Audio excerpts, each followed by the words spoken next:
Bonjour à tous, bienvenue pour cette nouvelle webconférence de Secret Planet.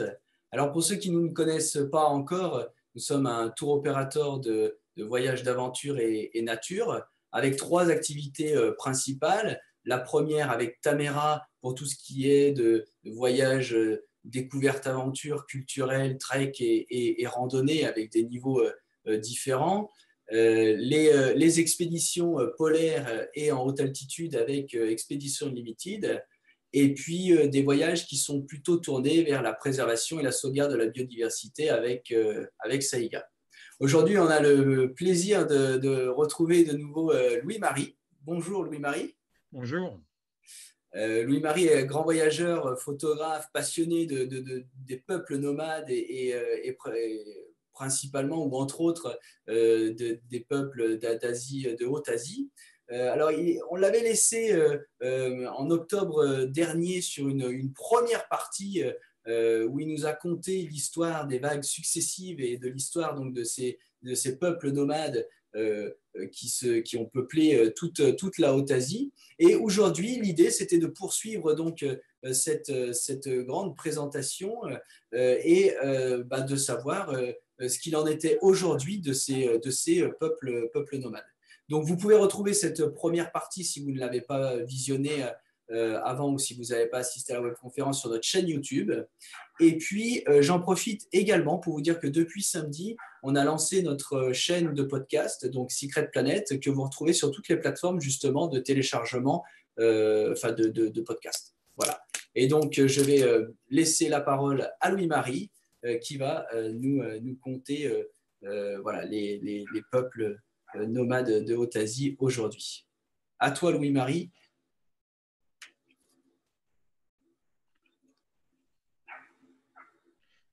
Voilà, super. Voilà, là, on est tout bon, Louis-Marie. Tu peux mettre en plein écran même. Super. Voilà, bonsoir à tous. Donc, on va faire un petit tour d'horizon des peuples nomades de Haute-Asie en commençant par la Mongolie. La Mongolie qui s'étend, comme vous le savez, au nord de la Chine, un pays qui est grand comme 3 fois la France, mais qui n'est peuplé que d'environ 3 millions d'habitants. Parmi ces 3 millions d'habitants, il y en a à peu près un tout petit tiers qui reste des nomades. Il y a plusieurs sortes de nomades en Mongolie, mais on va caricaturer un peu. On va dire, pour nous, il n'y en aura que 3 sortes. La première sorte, c'est les nomades Sahatan. Là, j'espère que vous voyez ma flèche. Vous la voyez, Damien? On voit bien? Oui, bien sûr, ouais. Ouais. Et ces Sahatan, qui sont un peuple du Renne, vivent autour du lac Revsgol, la perle de Mongolie, hein, un très grand lac, petit à côté du Baïkal qui est là, mais quand même très, très grand. Et on a là quelques centaines de familles qui restent des éleveurs de rennes. C'est le reliquat de toutes sortes d'éleveurs de rennes qui vivaient en Bouriatie, dans la Touva, etc., mais qui ont été annihilés par les Russes. Alors, ces Tsahatan, donc ils élèvent des grands rennes blancs qu'ils montent. Hein. Donc là, on en voit un sur un cheval, mais en réalité, ils sont aussi capables de monter leurs rennes, à ceci près que quand ils montent des rennes, il faut qu'ils les changent chaque jour parce que les rennes ne sont pas capables de supporter des gens très très longtemps. Alors, c'est une ambiance de taïga avec des montagnes qui arrivent à 3000 mètres d'altitude, mais ça donne des ambiances assez hautes montagnes quand même par endroits à cause du fait qu'on est en latitude nord. Ces gens-là élèvent donc des rennes et qui dit élevage des rennes dit que ce sont des gens qui suivent les rennes. Hein. C'est ça tout le problème de la soi-disant domestication du renne, c'est que le renne est en réalité un animal assez sauvage et que quand il a décidé de migrer, il migre et que ce sont plutôt les gens qui le suivent plutôt que les gens qui conduisent les rennes. Hein. Ils les conduisent un tout petit peu, mais les rennes vont bien où ils veulent, là où il n'y a pas de moustiques et là où il y a de la nourriture pour eux, essentiellement des lichens. Chaque famille dispose d'à peu près une cinquantaine de bêtes. Hein, et donc, parmi ces bêtes, il y a des ongres que, je le répète, sont montés par les nomades. Leur caractéristique aussi, c'est qu'ils ne vivent pas dans des yourtes, ils vivent dans des tipis, un peu comme les Indiens d'Amérique. D'ailleurs, je précise que les Indiens d'Amérique, ils viennent d'Asie. Hein, donc, ce n'est pas l'inverse. Donc, en fait, ces tipis ont existé en Asie bien avant d'exister en Amérique du Nord. pourquoi ils vivent dans ces tipis? Tout simplement parce que quand les rennes s'en vont, il faut faire très vite, il faut être capable de démonter un camp très très vite, et ils n'ont pas de gros animaux de bas pour porter des choses lourdes. Donc le tipi, c'est ce qu'il y a de plus facile à transporter, et ils ont des réseaux de perches un peu partout, ce qui fait que très souvent ils ne transportent que la toile. On les voit là avec leurs rennes. Les petits-enfants, la plupart ne vont pas à l'école, du moins pas pendant la période qui va du printemps à l'automne. L'hiver, ils se regroupent autour du lac Rosgueul et là, les enfants peuvent aller à l'école.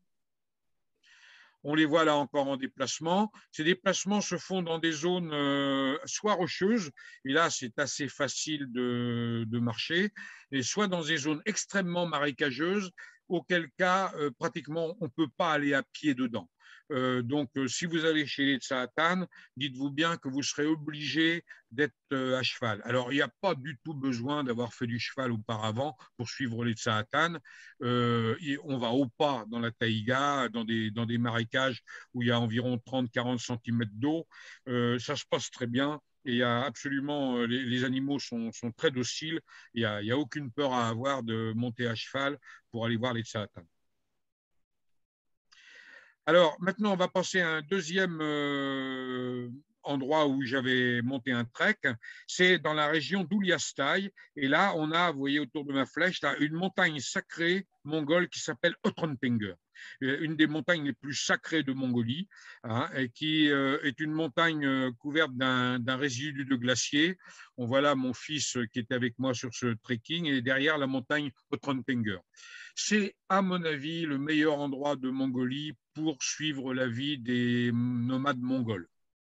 Alors, ces nomades mongols, ils élèvent les 5 museaux, hein, c'est-à-dire ils élèvent des chevaux, ils élèvent des yaks, ils élèvent des moutons, ils élèvent des chèvres et ils élèvent des chameaux. Et c'est l'ensemble de ces animaux-là qui leur permettent de gagner leur vie, de subvenir à leurs besoins. On voit là un éleveur mongol avec sa yourte derrière. On voit là une partie de son troupeau. Alors, les chevaux, c'est leur animal préféré, évidemment. D'abord, c'est leur monture, c'est ce qui leur permet de rassembler leur troupeau. Et après, ils changent très souvent de cheval, hein. Ils peuvent changer de cheval 3 ou 4 fois par jour quand ils travaillent.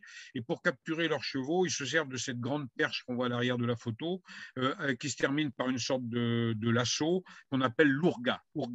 Le grand cercle. D'ailleurs, la capitale même de Mongolie, Oulan-Bator, s'appelait autrefois Ourga, le cercle, parce que c'était un grand cercle de yourtes autour du monastère de la ville d'Ourga. Ces chevaux-là, ils sont capables de galoper très très longtemps, toute la journée, hein. D'ailleurs, les courses de chevaux qui sont d'ailleurs menées par les jeunes là-bas ne sont pas des courses chez nous de 3 ou 4 km, c'est des courses de 40 km. 40, je dis bien 40 km, donc des chevaux capables de galoper absolument toute la journée. C'est avec ça qu'ils rassemblent leur troupeau. Il faut traire les bêtes 2 fois par jour, le matin et le soir. On voit là une femme mongole en train de traire des dris, donc des femelles de yak. Avec ça, ils composent toutes sortes de produits laitiers, du yaourt, des produits aussi fermentés qui peuvent même leur donner un petit peu d'alcool, et puis des fromages secs. Je rappelle que quand on est en Mongolie, pour tenir l'hiver, il faut 150 à 200 kilos de fromage sec à une famille pour tenir pendant la mauvaise saison. Et encore un autre animal, le chameau, donc le fameux chameau à 2 bosses du désert de Gobi, mais qu'on trouve en réalité tout à fait au nord du désert de Gobi, et qui leur sert à transporter tout leur bazar quand ils se déplacent. Et ils se déplacent quelquefois sur des distances de plusieurs centaines de kilomètres. C'est ce qui est le cas des nomades de la région d'Otrantenger, puisque eux, ils s'en vont l'hiver en direction du Gobi, et pour ça, ils doivent traverser un grand cordon de dunes, c'est ce que l'on va voir, et ce qui rend cette région d'Otrantenger absolument exceptionnelle, parce qu'à la fois on est dans des steppes à chevaux traditionnelles, et en parcourant très peu de distance, on se retrouve dans les dunes du Gobi. Il n'y a pas d'autre endroit en Mongolie où on peut avoir cet ensemble de biotopes les uns à côté des autres. Et vous voyez ces grandes dunes qui se trouvent au sud de Trøndenger. Et là, on a des dunes qui font 350 mètres de hauteur, hein, s'il vous plaît. Ce n'est pas des petites dunettes de rien du tout. Et puis des lacs enfermés là-dedans où les animaux viennent s'abreuver. Et on voit là d'ailleurs une caravane d'éleveurs mongols dans ces dunes et ils campent là-bas pendant l'hiver. C'est un hiver dans le Gobi qui est beaucoup moins rigoureux que dans la région de la montagne d'Otrantenger.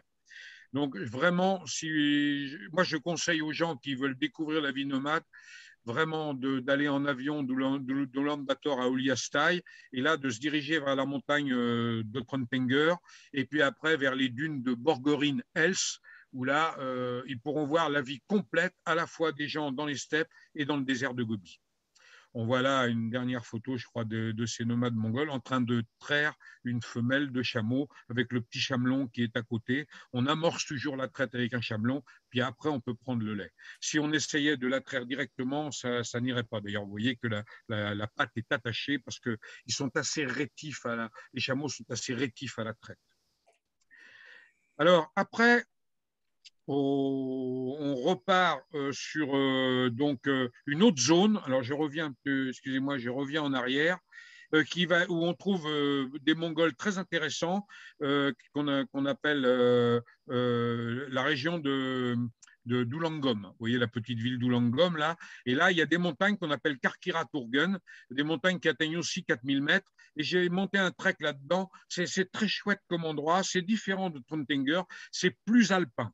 C'est plus alpin. Vous voyez des grandes vallées qu'on peut remonter très facilement à pied. Il y a un peu de marécage, mais bon, quand on passe sur les côtés, sur les pentes, ça passe bien. Et nous, on a même fait l'ascension du mont Karkira qui est là. Avec piolet crampon, ça ne pose pas de difficultés particulières. La montagne paraît très scabreuse comme ça. En réalité, on y monte assez facilement. On avait pour ça, comme toujours, une caravane de chameaux, on avait notre propre yourte et on s'est baladé comme ça pendant, j'y suis allé deux fois un mois, 2 mois en tout dans cette région d'Ulangom, Karkiraturgen. C'est une région où il y a une très importante réserve de mouflons de Marco Polo et de bouquetins. On peut pas y aller avant la milieu du mois de mai, voire début juin. Il faut savoir qu'en Mongolie, il n'y a pas de printemps, il n'y a pas d'automne. On passe directement de l'hiver à l'été, suivant qu'on a le front sibérien ou le front indien. Donc, un jour, vous êtes à -10 avec plusieurs épaisseurs sur vous. Le lendemain, le front indien passe et vous êtes en t-shirt. C'est comme ça en Mongolie. Mais globalement, ça se produit entre le 15 mai et le 1er juin. Donc, si vous devez aller là-bas, n'y allez pas, à moins d'aimer comme moi la neige et tout ça, et le froid, n'y allez pas avant le 15 mai. Vous voyez que ça rigole pas quand ça s'y met. Là, on était quand même, on était début mai. Vous voyez, début mai, on avait encore des conditions carrément hivernales dans la région d'Ulangom.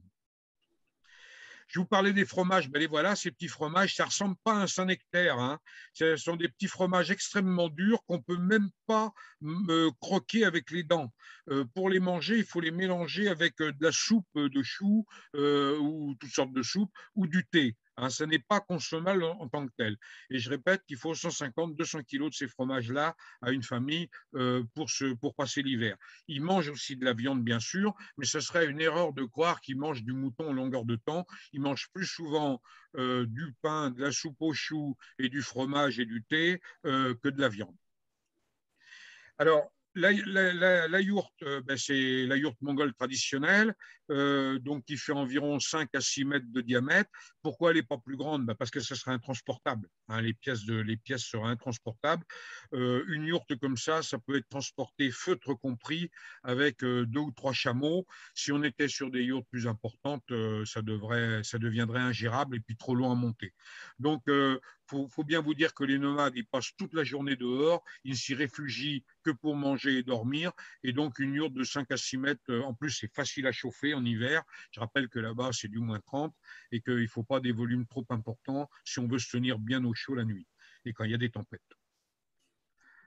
L'intérieur d'une yourte, toujours très chaleureux, donc vous avez le fourneau au milieu, dans lequel on enquille soit du bois, suivant les régions, mais il y a des endroits où il n'y a pas du tout de bois. Quand il n'y a pas de bois, c'est de l'argol, c'est-à-dire du crottin de chèvre, du crottin de yak, qui produit une chaleur considérable. Hein. Je précise que cette argole là, de crottin, ça chauffe à 900 degrés. C'est-à-dire que ça chauffe beaucoup plus dur que le bois. Hein, et donc, ça leur permet de se tenir bien au chaud quand ils ont passé la journée dehors. Ils craignent en fait deux choses. C'est très important de comprendre ça. Ils craignent deux choses, les Mongols. Le dzoud noir et le dzoud blanc. Ça, c'est pas connu. Le dzoud blanc, c'est comme ici. C'est de la neige de printemps qui arrive au mois de mai alors que les chèvres et les moutons ont mis bas. C'est très dangereux pour les animaux parce qu'on peut avoir 30, 40, 50 cm de neige qui peut rester une quinzaine de jours et auquel cas, s'ils n'avaient pas les yaks et les chameaux pour déblayer le terrain et les chevaux, les animaux ne pourraient plus se nourrir. Hein, donc, c'est pour ça aussi qu'ils ont toutes ces sortes d'animaux. Il faut des pattes longues et des pattes courtes. Et c'est en fait les yaks et les chevaux et les chameaux qui déblaient le terrain pour permettre aux moutons et aux chèvres de se nourrir. On voit ici, là d'ailleurs, un troupeau de yaks qui est emmené par le propriétaire pour aller déblayer du terrain. Et les yaks font très, très bien ce travail-là. Et nous, ben, on s'en va vers une nouvelle expédition. On va s'arrêter là pour les Mongols et on va passer à un deuxième peuple qui s'appelle les Kirghizes. En haut à droite, petite, ouais. Hop. Et là, hop. Voilà. Alors, ces Kirghizes, ce sont des Turcs. Mets en plein écran, peut-être, s'il te plaît. Oui, je mets en plein écran. Ouais, ces Kirghizes, ce sont des Turcs, une population turcophone. À l'origine, c'était une population indo-européenne, mais qui est devenue turcophone et qui occupe à la fois une partie du nord-ouest de la Chine, enfin du nord-ouest de la Chine, mais qui est quand même un peu au sud du Xinjiang, la région que je montre là, autour des massifs de la Moustagata et du Kongour, on va le voir. Ils occupent le Kyrgyzstan, bien sûr, comme le nom l'indique, pas Kyrgyzstan, mais Kyrgyzstan. Ils occupent aussi une bonne partie du Tadjikistan. On les trouve aussi un peu en Afghanistan et on les trouve également près de la frontière du Pakistan, dans la région du K2. Vous voyez donc une zone assez importante qui occupe pas mal de chaînes de montagnes de l'Asie centrale. On va les voir une par une. La première chaîne de montagnes, c'est dans le nord-ouest du Xinjiang, au-dessus de Kashgar, c'est autour de la Moustagata que l'on voit là, et du Kongour, avec le petit Karakol là, qui est en dessous, le petit lac Karakol.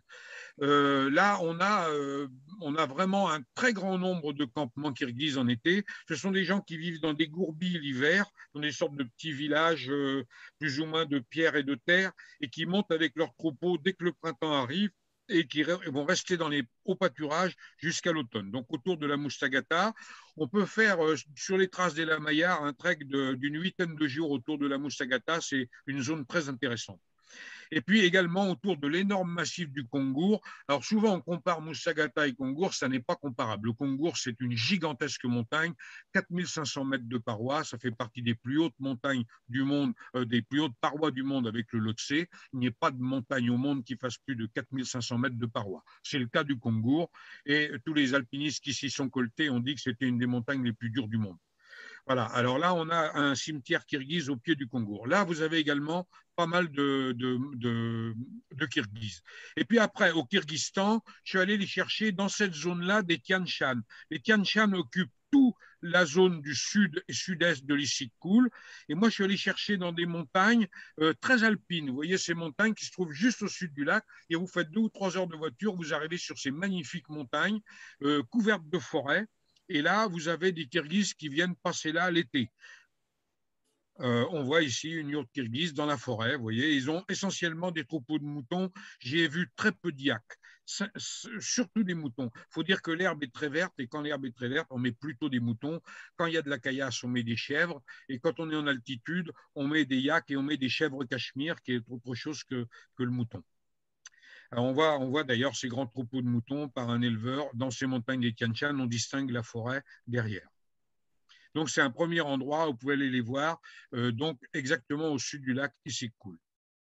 Et puis, on les trouve également à l'extrême sud du Kyrgyzstan, tout le long de la chaîne du pic Lénine, ce qu'on appelle le Pamir Alai. Donc là, c'est le pic Lénine qu'on a devant les yeux. Et là, au pied du pic, c'est vraiment abrupt, hein, le Pamir Alai. Il y a très peu de piémonts. On a des grandes zones de prairies où ils élèvent beaucoup de chevaux.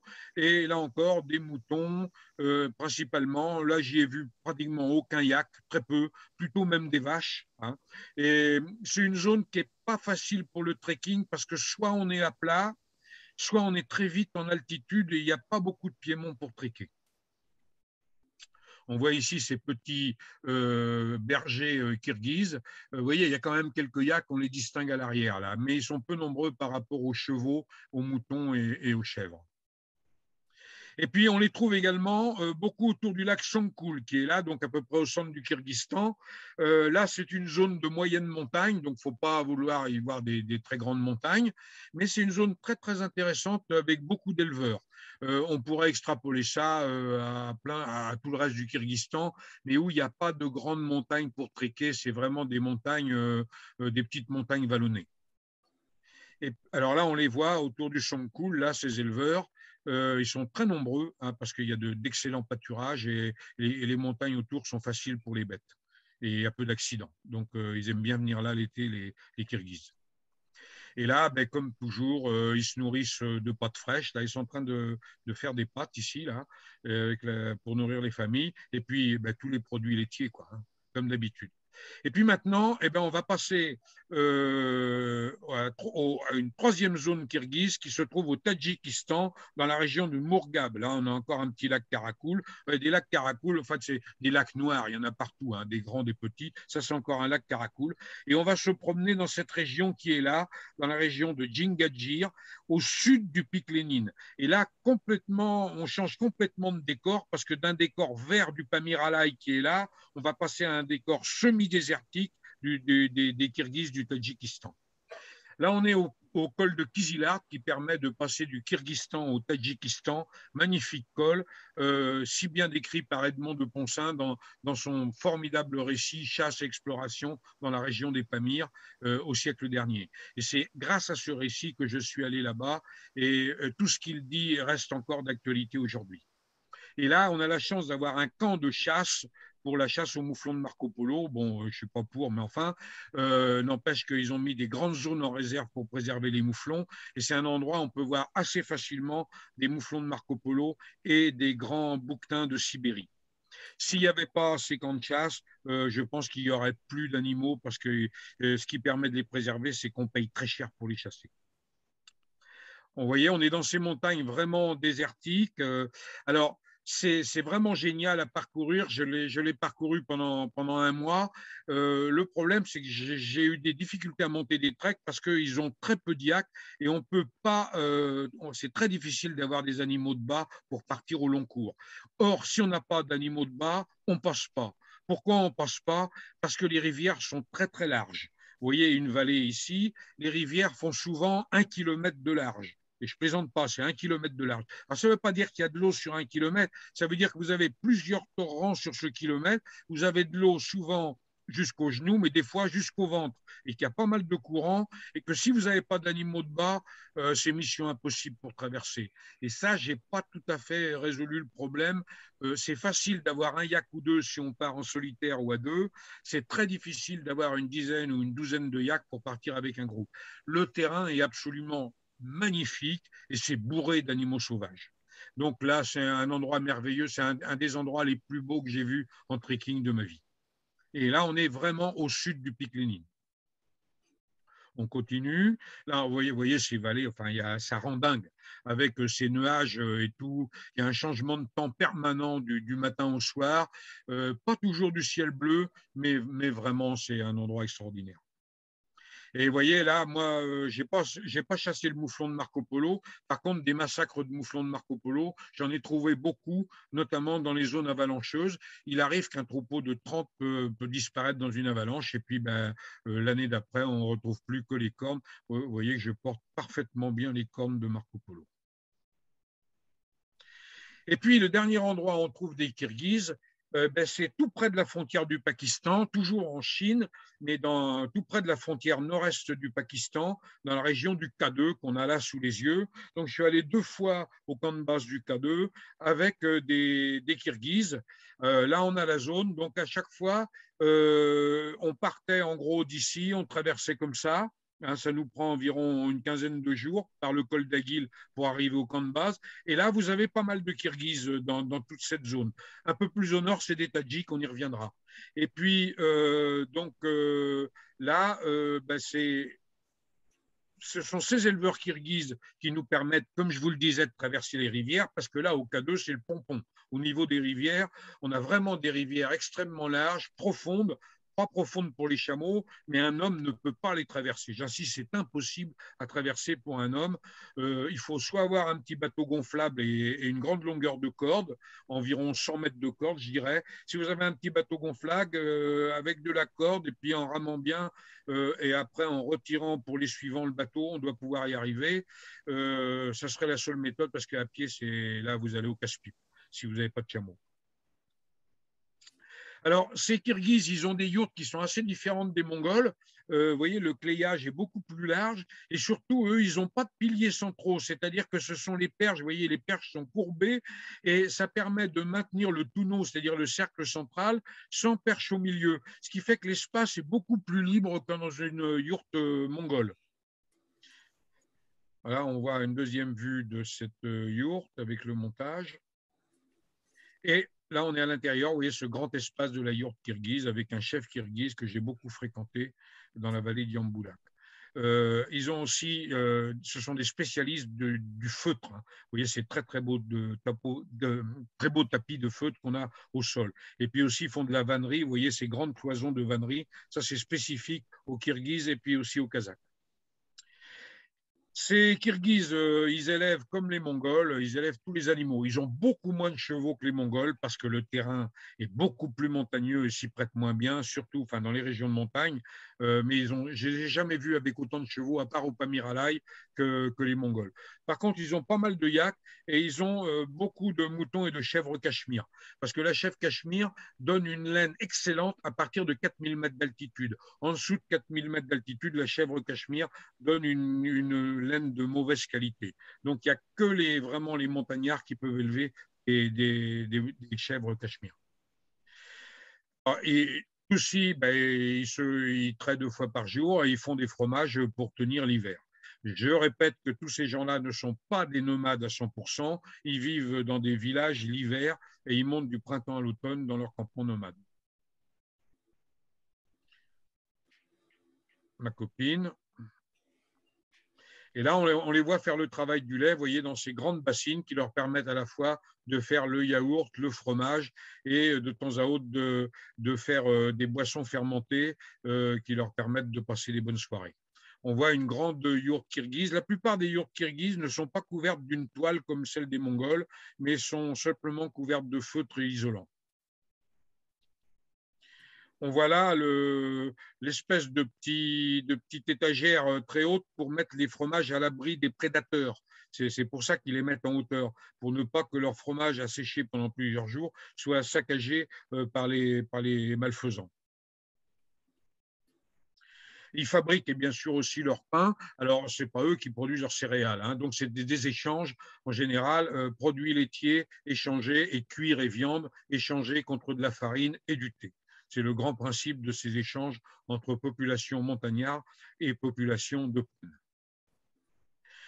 Je vous parlais du feutre, ce sont des spécialistes du feutre. Alors le feutre, ça se fabrique en théorie assez facilement.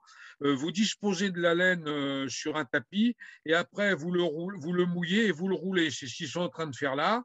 Et au bout d'un certain nombre de roulages, vous obtenez donc une première couche de feutre et vous incrustez d'autres couleurs de laine et petit à petit vous obtenez ces fameux tapis de laine tassée. En fait, le feutre, ça n'est qu'une laine tassée qui sont absolument magnifiques et très, très, très, très isolants.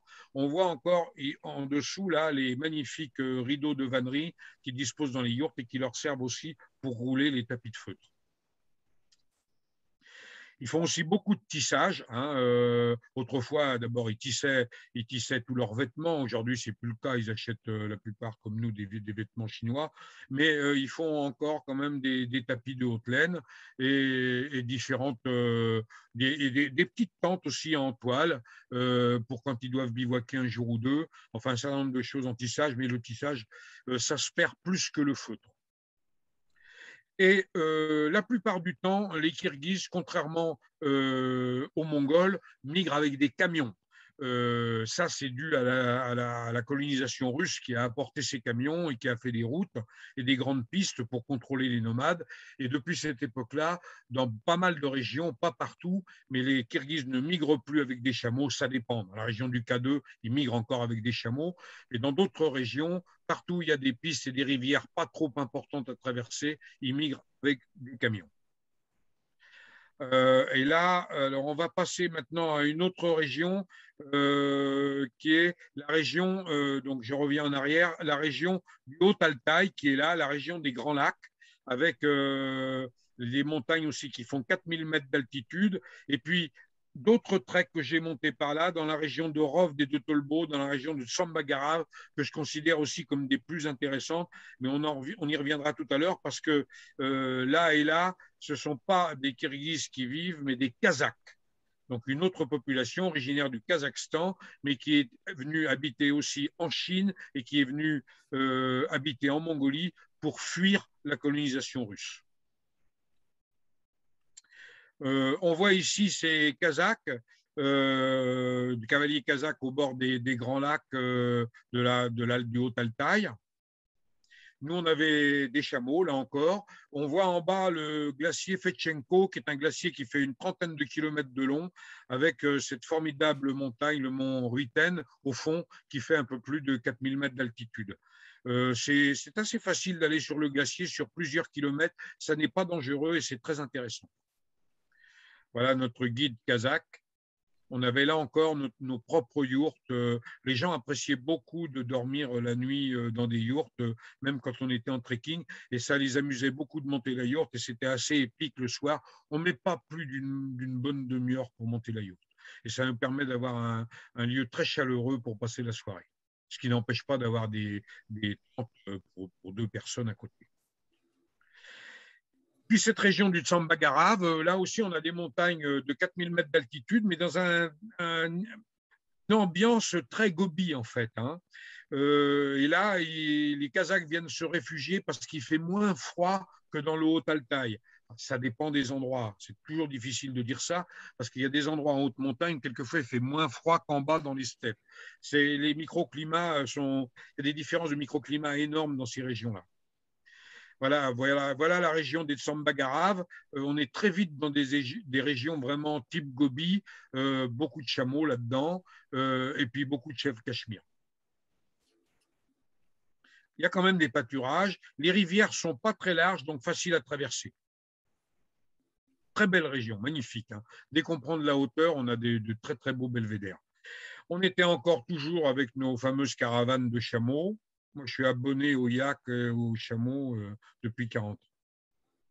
Et avec beaucoup de très très beaux lacs autour, le lac Tolbo et puis d'autres lacs, tout ça. La région est semée de lacs, vous voyez ces montagnes de 4000 mètres derrière, et vraiment on peut faire des treks magnifiques autour de ces lacs.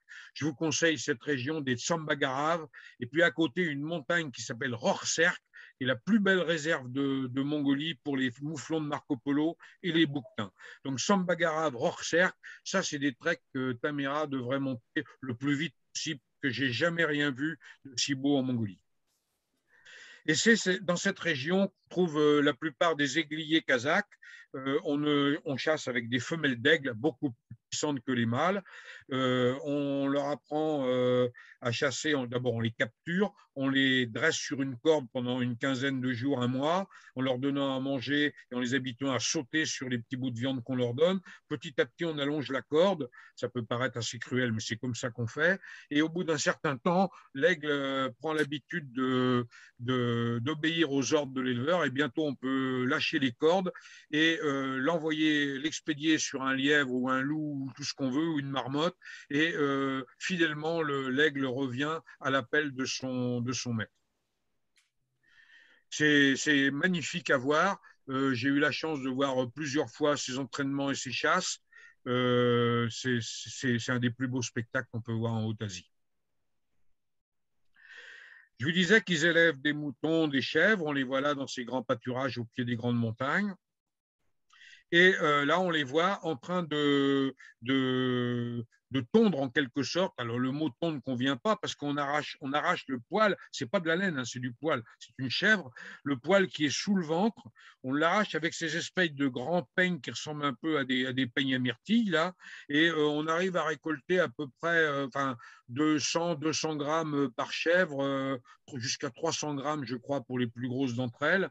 Mais c'est une laine qui est vendue assez cher et ça leur permet d'avoir quelques liquidités. On voit encore là ces campements kazakhs au pied des Sambagaras. Ces Kazakhs sont connus pour leurs fameuses tentures. Alors là, ce n'est pas des tentures en feutre, c'est des tentures en couture. C'est un peu comme du patchwork. Je ne suis pas une bête de couture pour en parler dans le détail, mais ça ressemble un peu à du patchwork. Et on peut, sur les marchés, acheter ces grandes tentures que les femmes sont très fières de vous vendre. Elles en ont toujours une dizaine avec elles. Et c'est magnifique pour mettre derrière un lit. Donc, l'année prochaine, je pense que vous aurez tous derrière votre lit une grande tenture kazakh. On voit là, vous voyez que je ne vous mens pas, regardez derrière les lits, une yourte kazakh, c'est magnifique tenture. Et je crois qu'on va terminer avec ça. Alors, hop. En haut à droite. Hop.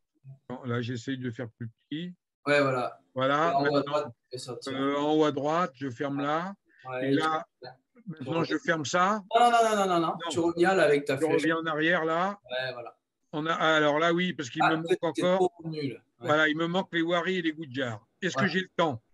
Ah oui, tu as le temps, ouais, vas-y. Alors maintenant, je voudrais vous parler de deux ethnies qui sont aussi semi-nomades, mais que j'ai énormément appréciées au cours de mes grands treks en Haute-Asie. C'est les Wari et les Goudjars. Alors ces Wari et Goudjars, on les trouve dans le nord du Pakistan. Vous voyez, toute cette zone des territoires du nord-ouest, là, tout près de l'Afghanistan. En réalité, c'est une région assez sûre parce qu'on a beaucoup d'Ismaéliens dans cette région-là et les Ismaéliens font une guerre absolument sans merci aux terroristes, ce qui fait qu'on est à peu près tranquille, un peu moins dans la zone de Chitral, mais absolument tranquille dans la zone de Gilgit.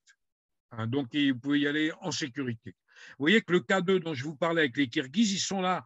Vous voyez que tous ces peuples sont à tout touche. Ici, on a des Tadjiks. Donc, on a des Kirghizes ici, on a des Tadjiks là, on a des Goudjars ici, on a des Wari ici. Vous voyez, tous les peuples sont à tout touche. Hein. Tout touche, tout touche. Et on pourrait extrapoler avec des Ouzbeks ici, etc. Tous ces peuples de Haute-Asie. Alors, moi, j'ai fait un grand trek de Chitral qui se trouve ici jusqu'à Gilgit qui se trouve là, un des plus beaux treks que j'ai fait de ma vie. Alors, on longe le sud du Waran. On est tout d'abord dans la zone du Tirishmir, une très très grande montagne qui fait partie de l'Hindu-Kush, un des plus hauts sommets, sinon le plus haut sommet de l'Hindu-Kush. Et après, petit à petit, on va passer de l'Hindu-Kush au Pamir. La région est absolument somptueuse, vraiment un des plus beaux treks que l'on puisse faire. Hein, et on est toujours dans ces espèces de grandes vallées. Ça rappelle un petit peu ce que l'on trouve au sud du Pamir-Alai, au Tadjikistan, là, dans la région du sud du pic Lénine. Mais avec pas cet inconvénient des rivières d'1 kilomètre à traverser. Par contre, quelques galères de glaciers où quelquefois il faut tailler le passage à la hache, mais les guides font ça très bien. Je rigole pas, on taille des passages à la hache dans les glaciers pour faire passer les bourricots. Et on arrive au tiers du parcours à ce fameux lac Karambar qui domine les sommets. Là, on va voir, on passe de l'Hindu-Kush au Pamir, une zone absolument magnifique, un relief très alpin. Et c'est là où on va trouver ces populations Wari qui vivent dans des villages gourbis l'hiver et qui montent dans des petits villages de pierre l'été. Je n'ai pas fait de sommet dans cette région parce que ça semble relativement technique. Hein. Par contre, les Wari et les Goudjars vont chasser le bouquetin et le mouflon de Marco Polo dans ces montagnes-là. Plein de petits lacs glaciaires. Vous voyez, là, j'étais avec une copine trekkeuse et vous voyez ces montagnes. Alors là, encore des changements de temps très, très fréquents. Mais faut pas se prendre la tête parce qu'il y a un peu de neige, le lendemain, c'est le grand beau.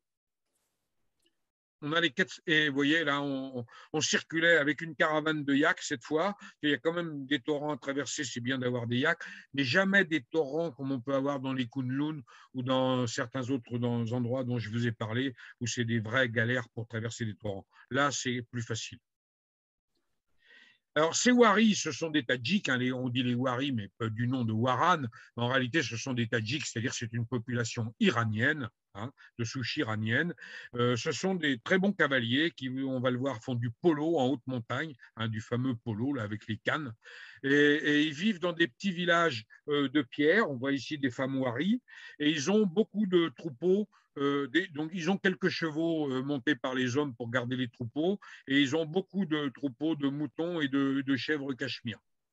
Et quelques yaks, mais très très peu, parce que les pâturages ne sont pas bien gras. Hein. On a une ambiance très afghane. Hein, globalement, on a des gens qui ressemblent très fort à ce que j'avais pu voir en Afghanistan, qui sont restés tous en costume traditionnel. Si on s'intéresse à l'ethno, qu'on a envie de voir des populations traditionnelles, c'est là qu'il faut aller. L'intérieur de ces petites maisons, vous voyez, avec le fourneau, et puis la petite vaisselle, ils n'ont pas grand-chose, hein, comme toutes ces populations, parce que tout ce qu'ils transportent, c'est à dos de bourricot, hein, donc il ne faut pas qu'ils aient grand-chose. Hein, et ils étalent des lits par terre la nuit, et puis ça va comme ça. C'est des grandes leçons d'humilité par rapport à tout le barda qu'on a chez nous. Et puis, dernière population qu'on a trouvée pendant ce trek, que je ne connaissais pas auparavant, c'est les Gujars, qui viennent donc du Gujarat en Inde, hein, et qui, depuis des siècles, font les bergers et sont devenus des sortes de gitans, si on veut, hein, pour la zone. Et ces fameux gitans gardent leurs propres troupeaux et gardent les troupeaux des Waris et des populations pakistanaises des plaines. Et ils montent donc dans les alpages, depuis le Tirishmir jusqu'à la Hunza, pour garder les troupeaux de tout le monde. Ils élèvent des très grandes chèvres, les chèvres les plus grandes que j'ai jamais vues. Vous voyez un peu la taille. C'est pas des chèvres, c'est des bourricots. Mais incroyable la taille de ces chèvres. Ils sont très très très farouches au départ. Mais quand on est copain avec eux, ils sont très sympas. Gros problème, sur le plan religieux, ils sont très stricts et les femmes sont absolument inapprochables. Alors, on peut avoir d'excellents rapports avec les femmes et les enfants, mais avec les femmes, c'est difficile. Il y a toujours le garde-chiomme qui est là à l'entrée de la cabane pour vous empêcher d'aller voir la maman qui se trouve à l'intérieur. Et même ma femme n'a pas pu y aller. Vous voyez à quel point ils sont farouches au niveau des relations hommes-femmes. On voit ici une femme, vous voyez, à la sortie de ce qu'on appelle des érouquennes. Hein. Ça, si vous voulez, c'est le type de construction même qu'on avait à la préhistoire dans ces zones-là et qui n'a pas évolué depuis, des constructions de pierre semi-enterrées, recouvertes avec des branchages et de la tourbe ou de la bouse. Ça existe encore partout en Haute-Asie, ça s'appelle Hérouken, et c'est à l'époque où les gens étaient chasseurs-cueilleurs et semi-nomades et ne sont passés à la yourte que beaucoup plus tard, ou à la tente que beaucoup plus tard. Vous voyez que ce sont de très très bons pères de famille, mari farouche, mais très bons pères de famille. À mes guides, je garde un souvenir, mais encore ému de ces types-là. Au départ, je me disais, mais oulala, ça m'a l'air d'être des sacrés loustiques. Et pourtant, j'en ai vu des durs dans ma vie, mais c'est les plus durs que j'ai vus. Mais finalement, au bout de quelques temps, on est devenus très copains et ça s'est très bien passé avec eux. Je pense que ça se passera très bien avec vous aussi. Et on les voit là en train d'attaquer une partie de l'eau à 4500 mètres d'altitude. Je ne sais pas si vous voyez la puissance que doivent développer les chevaux avec la raréfaction de l'air à cette altitude-là pour disputer un match de polo qui dure parfois 1 heure. Et ça, c'est un des grands spectacles qu'on peut avoir avec ces Gudjas, les petites polos en altitude. Et on arrive au bout de 3 semaines, 1 mois de trek, si on prend son temps, on arrive dans la grande vallée de la Hunza, où là on retrouve ces fameuses rivières d'1 kilomètre de large. Vous voyez que ce que je vous raconte, ce n'est pas du pipeau. Regardez un peu la largeur de la rivière. Je vous garantis que si vous n'avez pas des animaux de bas, je défie n'importe qui de traverser ces rivières-là. C'est pour ça, je le précise, que les explorateurs d'autrefois ne passaient dans ces zones-là que l'hiver, que tout était glacé. Et donc, ils n'avaient pas le problème des traversées de rivières, parce que non seulement l'eau est très dure à traverser, mais les endroits où il n'y a pas de l'eau, c'est de la vase. Et moi, ça m'est arrivé de voir des chameaux jusqu'aux genoux. Hein. Et pour les sortir de là, c'est une vraie galère. Il faut se mettre à 10 ou 12 pour sortir le chameau. Donc, il ne faut pas plaisanter avec ces traversées de rivières. C'est vraiment un très, très gros handicap. On peut les éviter en passant sur les côtés par endroits. Ce n'est pas toujours possible. Voilà, je crois qu'on va arriver là à la dernière image, le Rakapochi, c'est le pompon. Quand on arrive sur la vallée de la Hunza, cette merveilleuse montagne du Rakapochi, donc qui elle fait partie du Karakorum avec le K2 à côté. Donc on passe de l'Hindu Kuch au Pamir et du Pamir au Karakorum. Que dire de mieux? C'est un des plus beaux endroits de trekking du monde. Dommage que la politique fasse que ces régions ne soient pas toujours très facilement accessibles. Mais je pense que Tamera a bien prévu le coup des fluctuations de la géopolitique et a prévu, je le sais, d'autres endroits où on peut voir des Mongols, des Kirghizes, des Kazakhs et toutes sortes d'ethnies nomades ou semi-nomades. Et je crois que Damien va vous parler de tous ces endroits où Tamera va et où je me réjouis d'aller prochainement. Voilà, je vous remercie de m'avoir écouté. Et je suis là pour répondre à vos questions si besoin. Je fais quoi maintenant avec mon truc Tu fais là? plus rien, c'est bon, regarde, hop là, papa Ben, magique est elle est revenu pas par belle lui. la vie, impeccable. Voilà. Alors merci, Voilà. merci Louis-Marie de nous faire vivre cette passion pour la Haute-Asie et pour ces peuples nomades. Alors effectivement, tu as fait une bonne transition avec deux éléments très importants. Alors on a une première question dessus et ça fait une très bonne transition qui est la géopolitique justement qui marque beaucoup cette région de Haute-Asie et notamment toutes ces anciennes républiques soviétiques.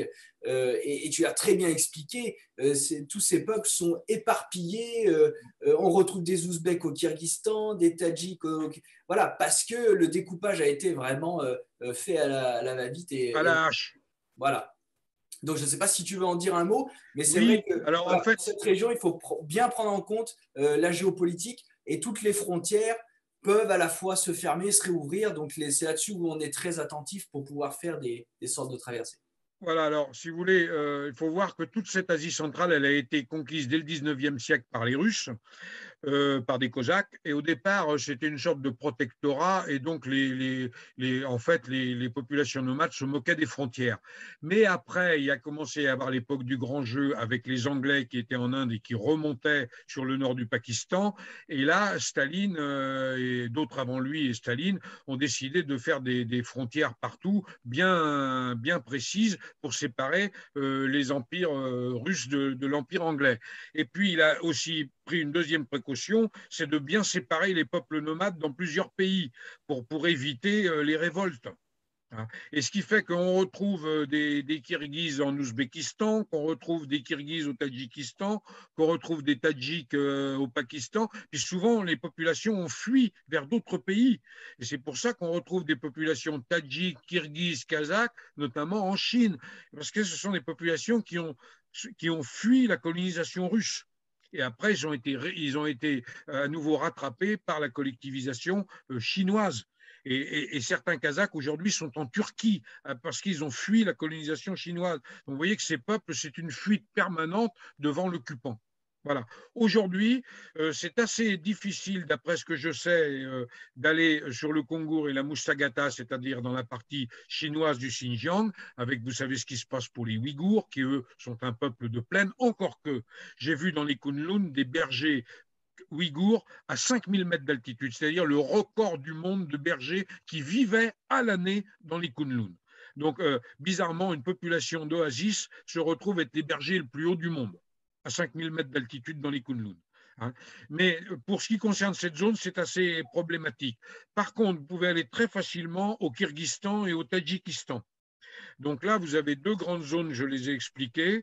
Pour ce qui concerne le Pakistan, je pense que c'est assez compliqué d'aller au Chitral, c'est-à-dire au nord-ouest du Pakistan, mais beaucoup plus facile d'aller dans la Hunza, au nord-est du Pakistan.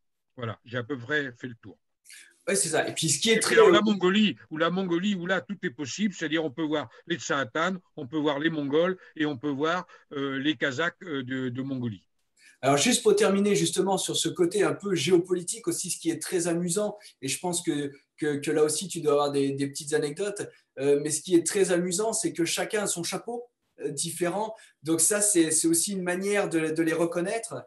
Et voilà, je ne sais pas si tu as des anecdotes par rapport à ça, mais en tout cas, moi, c'est toujours ce qui me fascine quand j'y vais. Et ça montre bien à quel point ça a été, comme tu dis, coupé complètement à la hache, quoi. Alors, ce qui est intéressant à dire par rapport à ce bonnet dont tu parles, là, c'est notamment le chapeau kirghize ou kazakh qui lui ressemble beaucoup.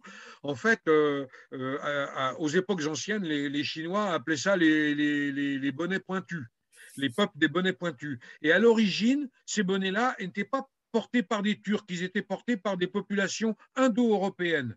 Et ces populations indo-européennes, petit à petit, se sont mélangées à des populations turques, mais ont gardé ces fameux bonnets pointus. Donc, c'est un bonnet pointu qui date de la préhistoire, vraiment, ou des débuts de notre histoire. Vous voyez, c'est très intéressant de voir ce couvre-chef qui est la caractéristique de certaines ethnies indo-européennes et turco-mongoles et qui a perduré jusqu'à aujourd'hui. Il y a très peu d'écart entre le bonnet kirghize et le bonnet kazakh. Voilà. Et qui est en feutre, si je ne dis pas de bêtises. Et qui est en feutre pour les kirghizes et qui peut être en toile pour les kazakhs. Voilà. Et alors, tous portent des gros bonnets de fourrure en hiver. Fourrure Voilà. de loup ou de renard. Donc, ce que j'ai oublié de rappeler aussi en introduction, si vous avez des questions à poser à Louis-Marie, c'est le moment. N'hésitez pas avec l'onglet questions-réponses et puis on va continuer un petit peu cet échange et puis moi je peux les reprendre. Alors, il y a aussi une dernière précision que je voulais apporter, mais du coup, on s'est dit avec Louis-Marie, il faut qu'on en parle quand même au début et on l'a oublié, c'est bien sûr les Tibétains qui restent un très grand peuple. Là, je vais te laisser en dire deux mots, mais on s'est tellement dit avec Louis-Marie que c'est tellement important qu'il y aurait forcément une webconférence qui sera faite dédiée à eux, et puis avec notre collègue David du coin. Alors, en ce qui concerne les peuples nomades de Haute-Asie, donc effectivement, la population la plus importante de nomades, de purs nomades à l'heure actuelle en Haute-Asie, ce sont les Tibétains. On considère aujourd'hui, les scientifiques considèrent qu'il reste à peu près 1 million, entre 1 million et 1 million 500 000 nomades sur l'ensemble du Grand Tibet. Si on prend les Kirghizes et les Kazakhs, on passe à quelques 200 000 300 000. Et ce n'est pas du tout 1,5 million comme les Tibétains. Et si on parle des Mongols, je pense qu'on est aux alentours de 700 000. Voyez, et donc, ça veut dire 1,5 million nomades tibétains, 700 000 nomades mongols et 300 000 nomades kirghizes, kazakhs. C'est de cet ordre-là. Voyez, et les Tsahatanes, c'est quelques centaines de familles. Après, pour trouver d'autres éleveurs de rennes, il faut aller beaucoup plus au nord en Sibérie. Mais là encore, c'est quelques milliers de familles. Le gros vivier de nomades à l'heure actuelle sur la planète, parce que sur les autres continents, c'est encore bien pire, c'est par centaines de familles. Hein. Les seules zones du monde, c'est vraiment la zone de Haute-Asie, et les plus importants, ce sont les Tibétains. On pourra y consacrer une webconférence, puisque j'ai passé 20 ans de ma vie à étudier ces nomades tibétains.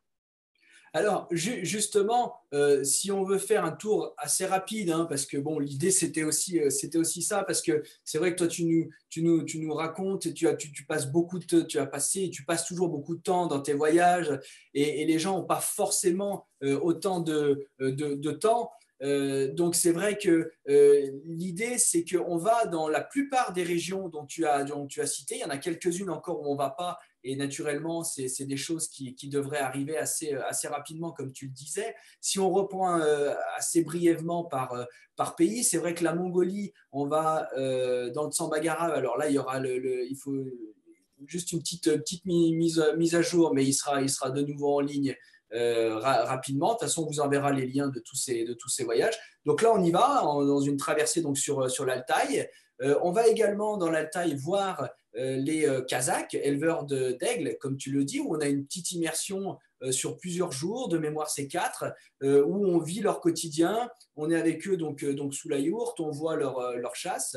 Et puis, on va assister à ce grand festival, alors qui prend un peu de l'ampleur. Donc, forcément, il y a un petit peu de commercial qui vient un peu s'y mettre. Mais c'est vrai que ça reste quand même assez authentique et assez, comme tu dis, assez grandiose de les voir vraiment manier ces aigles à la précision et à la perfection, quoi. Donc voilà. Et puis également dans le Gobi. Alors pour l'instant, les dunes de Gogorin Hills, on y va plutôt par le Gobi, mais ton idée est très intéressante d'y aller par la région de Ulalstyle. Voilà. Donc ça c'est probablement quelque chose qu'on développera assez rapidement. Et donc, c'est vrai que globalement, sur la Mongolie, on va vraiment sur ces régions-là. Alors, soit par thème, justement, j'évoquais le festival donc, Aiglier, donc, qui est plutôt du côté d'Olgi, donc dans l'Altaï. Il y a le festival de glace du côté du Rosgol, où là, c'est plutôt en hiver. C'est intéressant donc, par rapport à ce côté froid et neige, comme tu le dis, glace. Et puis on va chez les Tsatan parce que les Tsatan, l'hiver, reviennent plus ou moins. Ils se regroupent autour du lac. Se regroupent autour du lac et à la fois de Saranour et de la région du Rovsgol. Donc ça, c'est pour la Mongolie, où là, on fait la plupart des régions. Le Kirghizistan, c'est pareil. Kirghizistan qui est un peu oublié quand même, parce que c'est vrai que… À tort, à tort.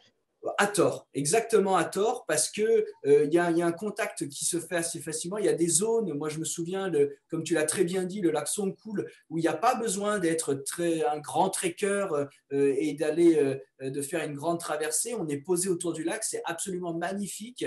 Et là, les éleveurs, ils viennent l'été.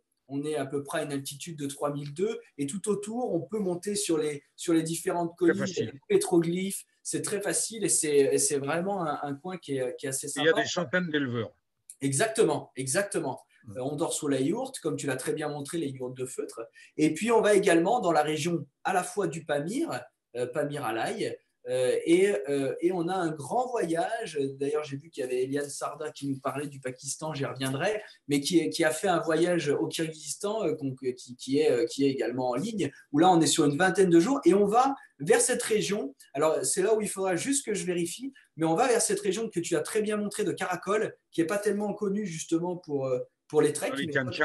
Voilà, toi, tu as fait un très joli trek là-bas. Et c'est vrai que là, on peut aller à la rencontre des Kirghizes et c'est vraiment aussi un endroit fort. Très beau, avec un très, très alpin comme ambiance. Hein. Parce que c'est vraiment des sommets très acérés et puis des pentes raides, vous voyez, mais couvertes de forêt et avec des lacs en bas. Et il y a des endroits aussi, c'est encore glaciaire, donc des lacs glaciaires avec des grandes parois rocheuses. C'est un endroit magnifique. Hein. Et l'énorme avantage, c'est que vous n'avez que 2, 3 heures, 4 heures au maximum de route depuis Karakol pour être au pied du trek. Ce n'est pas des longs transferts. Donc, ça peut se faire sur des voyages de 15 jours. Vous voyez, c'est pas compliqué. Hein. C'est un peu plus compliqué d'aller dans le Pamir tadjik, parce que là, il faut souvent passer par Dushanbe et traverser tout le Tadjikistan pour se retrouver dans le nord-est du Tadjikistan. Est-ce que vous avez un programme là sur la région de Mourghab, c'est-à-dire la face sud du pic Lénine? Alors justement, des côtés Tadjikistan. Alors justement, j'allais y venir et tu réponds vraiment à la problématique dans le sens où justement ce pays du Tadjikistan qui est très éloigné, alors c'est vrai que la région du Pamir au Tadjikistan, on est quasiment l'une des seules agences à y aller. Alors il y en a d'autres qui le proposent, bon voilà. Mais c'est vrai qu'on est vraiment assez implanté là-dessus, avec soit des voyages qui sont très engagés sur des traversées du Pamir. On va notamment vers le Fetchenko. Alors je ne sais pas si c'est le même glacier qui ensuite se poursuit. Tu en as parlé un peu tout à l'heure. En fait, c'est des glaciers qui font 150, 200 km de long. Hein. Donc là, vraiment, ça fait parmi des plus grands glaciers du monde hein, dans cette zone-là, avec des énormes vallées. Le problème, c'est que si tu restes dans la même vallée, donc c'est possible de monter des treks, mais plus en linéaire qu'en boucle. Parce qu'en boucle, tu vas te retrouver à devoir traverser des grandes vallées avec d'énormes rivières. On se mord la queue avec cette histoire. C'est ça, nous, on le fait plutôt dans une logique de traversée. Voilà. Alors là, tant qu'on reste sur la même ligne, ça va. Quand on veut faire des traversées nord-sud, c'est beaucoup plus compliqué, ou des parcours en boucle nord-sud, c'est compliqué parce que c'est difficile d'avoir des animaux de bas, très difficile. C'est ça. Et donc ensuite, pour répondre, aller au bout de la réponse, c'est vrai que cette partie-là, donc qui est la plus à l'est du Pamir, l'idéal, c'est de l'attaquer plutôt côté kirghize pour gagner un peu de temps, donc depuis Osh. Oui, c'est la plus rapide. Voilà, c'est la plus rapide parce que comme tu l'expliques, comme c'est au bout du Tadjikistan, il faut traverser tout le pays, donc c'est quand même pas mal de pistes et de véhicules. Et c'est vrai que là, en ce moment, la frontière entre le Kyrgyzstan, voilà, entre le Kyrgyzstan et le Tadjikistan est fermée. Et puis, on l'a pas trop évoqué, mais c'est vrai qu'il y a quand même un peu des tensions. Voilà. Bon, alors, les pays sont globalement sûrs, il n'y a pas de souci, mais c'est plutôt entre eux. Et je sais que cette frontière est parfois assez compliquée. Voilà, il faut à traverser et puis s'entendre pas trop. Autant je vois sur, par exemple, des combinés qui se font sur le Tadjikistan et l'Ouzbékistan. On en a de plus en plus, notamment des personnes qui font un voyage sur le Tadjikistan, mais qui manque ce côté un peu culturel. On peut assez facilement faire Samarcande-Boukhara en 4, 5, 6 jours. Voilà, donc ça, de ce côté-là, il n'y a pas de souci au niveau de la frontière. Et puis après, un petit trek dans les monts Fan, mais enfin, on n'est pas du tout là, on n'est plus du tout dans les mêmes ambiances de haute montagne. Non, c'est pas non, on est d'accord, Donc voilà, donc pour répondre à cette question, côté Mourghag, pour l'instant, c'est sûr qu'on l'a, on y est déjà allé, on l'a dans les cartons. Moi, je sais que j'avais fait, c'était en 2017 ou 18, on avait fait une traversée donc depuis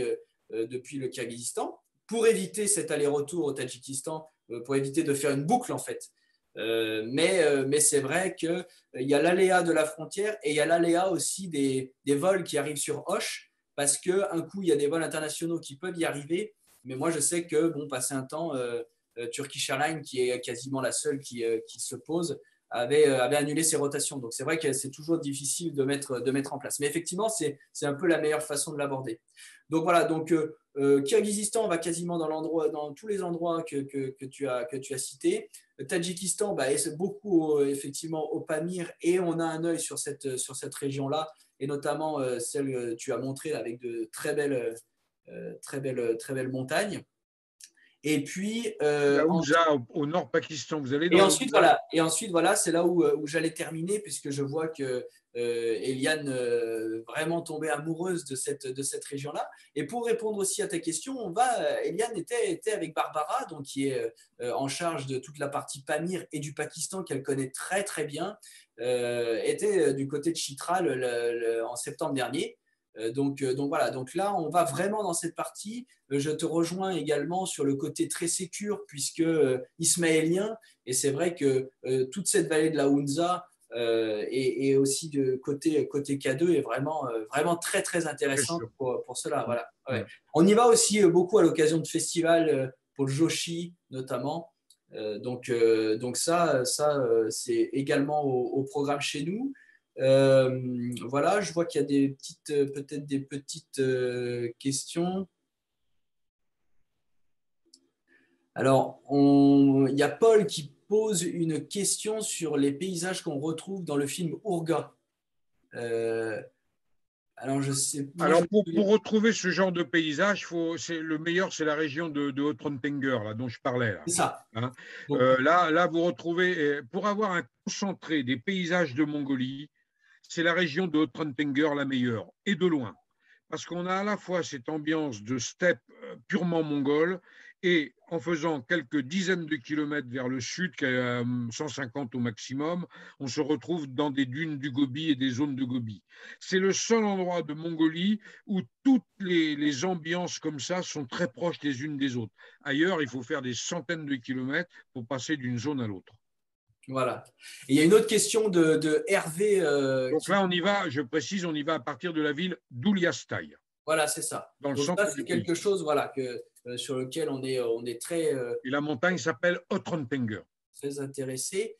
Et donc il y a une autre question de Hervé. Alors pour répondre à la question, oui, de mémoire, c'est à peu près cet itinéraire-là qui pose la question. Donc Barbara prévoit un voyage de reconnaissance en septembre prochain dans la région du Pakistan. Et de mémoire, c'est ce que tu expliquais en fait entre Chitral, voilà. Exactement. Voilà. Donc, je ne sais pas si c'est exactement, parce que la question, c'est de savoir si c'est exactement le même que toi tu as fait. Je ne sais pas si c'est exactement le même tracé. C'est-à-dire, ça dépend à quelle distance de la frontière tu peux t'approcher. Voilà. Parce que normalement, il faut passer par la passe vers la passe de le lac Karambar et la passe de Borogil. Et c'est une région qui borde l'Afghanistan. Donc là encore, sur le plan géopolitique, ça peut être vite compliqué. Moi, déjà, quand j'y suis allé, on signait des décharges à la police qui nous disaient qu'ils ne pouvaient pas assurer notre sécurité. Mais on pouvait passer quand même. et on a eu aucun problème. Mais ça peut s'avérer effectivement compliqué. Ce qui n'est pas le cas directement dans la Hunza, où là, il n'y a aucun problème de terrorisme. Alors, je regarde juste s'il y a d'autres questions. Il y avait Corinne qui nous demande à quel trek cela correspond, mais je ne sais pas de quoi de quoi elle parle. Je ne sais pas si Corinne. Le mieux, c'est de reprendre tous les voyages Tamira sur la zone en Haute-Asie. Hein. Voilà, donc de toute façon, l'idée, c'est que, comme toujours, on vous enverra un petit mail avec le replay. Et tous les voyages dont j'ai évoqués et qui rejoignent ce qu'on a vu ce soir seront bien sûr dans le petit mail. Et donc, Corinne parlait de celui en Mongolie. Je vous mettrai les liens. Je vous mettrai les liens. Alors, les rencontres avec les chamans, c'est différent. Effectivement, on peut en dire un mot, mais c'est vrai qu'on va essentiellement donc, sur la partie donc, du Rofsgol, qui est quelque part le berceau du chamanisme mongol. Notre partenaire Nara maîtrise parfaitement cette thématique, voilà, pour avoir accompagné Corinne Sombrin dans son aventure. Et puis parce qu'elle en a senti le besoin, parce que c'était dans ses racines et dans ses traditions. Donc on est, on est vraiment sur le lac Rofsgol. Il faut préciser qu'en fait, ce chamanisme, ce n'est pas tellement qu'il soit originaire de cette région-là, c'est qu'il s'est bien maintenu dans cette région-là parce que les Russes avaient moins la main dans des régions très isolées. Et donc, l'ancienne religion chamanique, enfin, si on peut appeler ça une religion, ce rapport très spécial avec la nature des chamans, s'est beaucoup maintenu dans les zones peu fréquentées par les Russes, peu accessibles, et a été laminé comme le bouddhisme d'ailleurs, puisqu'il faut savoir que la Mongolie est un pays entièrement bouddhiste, du bouddhisme tibétain. Il n'y a pas de différence entre le bouddhisme mongol et le bouddhisme tibétain. Hein. Et donc, les endroits où les Russes avaient la main, ça a été laminé. Les endroits où les Russes allaient très peu ou pas, les vieilles croyances se sont maintenues. Voilà, exactement. Et les chamans avec eux. Donner la référence de livres sur ces régions. Alors, est-ce que tu as des références, voilà, alors moi, la référence absolue pour ce qui concerne cette zone des Pamirs, c'est le livre réédité, donc on le trouve relativement facilement, d'Edmond de Poncin, Poncins, Chasse et exploration dans la région des Pamirs. Formidable récit où il explique son expédition et puis il y a aussi le livre de Gabriel Bonvalot. D'ailleurs, je m'apprête, je suis en train d'écrire une biographie de Gabriel Bonvalot. Donc Gabriel Bonvalot, un explorateur français qui a traversé le Pamir en hiver, toujours par le col de Kizilart lui aussi. C'est un formidable récit. Là, c'est un livre qui, je ne sais pas s'il a été réédité, mais on le trouve dans les anciennes éditions. Donc Gabriel Bonvalot, le Pamir en hiver. Il était passé par les Kunlun, non? Non, ça c'est une autre expédition. Ah d'accord. C'est pour traverser le Tibet. Non, il a fait plusieurs. Bonvalot a traversé le Pamir et a traversé le Tibet. Mais ce n'est pas les mêmes expéditions.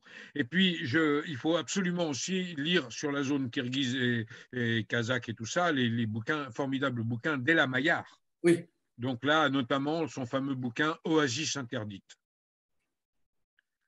qui est un excellent récit sur cette zone-là et sur la géopolitique de cette époque-là, puisqu'il y avait déjà pas mal de révoltes à cette époque contre les Chinois. Écoute, je ne sais pas s'il y a d'autres. Oui, et les livres de Louis-Marie, on me dit. Exactement, qui sont également. Oui, alors effectivement, c'est pas que je veuille mettre de l'eau à mon moulin. Non, mais justement, il y a un certain nombre de livres qu'on trouve relativement encore facilement. Nomades et caravanes d'Orient sur les routes de la soie, notamment. Explorateur du toit du monde, un ouvrage qui fait un peu le tour de tout ça, de toute la Haute-Asie. Deux principalement. Et puis j'en ai fait plusieurs sur le Tibet, mais on y reviendra une autre fois. Mais plutôt sur l'ambiance de ce qu'on a parlé ce soir, c'est Nomades et caravanes d'Orient sur les routes de la soie et Explorateur du toit du monde. Voilà. Je crois qu'on a fait le tour. Les deux aux éditions de La Martinière. Parfait. Alors, juste s'il y a une dernière question, et puis s'il n'y a pas d'autres questions, On te remercie encore une nouvelle fois, Louis-Marie, pour cette heure encore passionnante. Et puis, ben, on espère te retrouver donc justement pour le pour les peuple Tibétains. tibétain. Voilà, un petit peu plus tard. Et c'est vrai que voilà, pour terminer là-dessus, c'est vrai que par rapport au Mustagata et à la Chine, bon, en plus de ça, vu le contexte un peu actuel, c'est vrai que c'est très compliqué pour l'instant d'y retourner. Mais on Voilà. croise les doigts. On Et croise ben, les doigts. merci. Merci à tous. Salut, Bonne soirée et à bientôt. merci et bon voyage à tout le monde. Et Merci, n'oubliez merci. pas les tentures kazakhs avec, au-dessus de votre lit. Merci. Salut, Bonne journée. salut.